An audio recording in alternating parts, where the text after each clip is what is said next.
বুঝাচ্ছি। মনে করেন একজন ব্যক্তি জেনা করেছে, কথার কথা নাউজুবিল্লাহ, একজন ব্যক্তি জেনা করেছে বা মিথ্যা কথা বলেছে বা ধরেন মদ খেয়েছে ইত্যাদি। এখন সে তওবা করলে তো মাফ পেতই, তওবা করলে মাফ হতো না?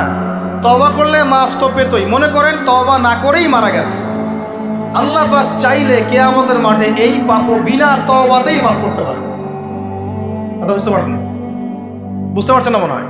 মনে করেন একজন ব্যক্তি মদ খেয়েছে, জেনা করেছে ইত্যাদি, সে তওবা করার ফুরসত পায় নাই, বিনা তওবায় মারা গেছে।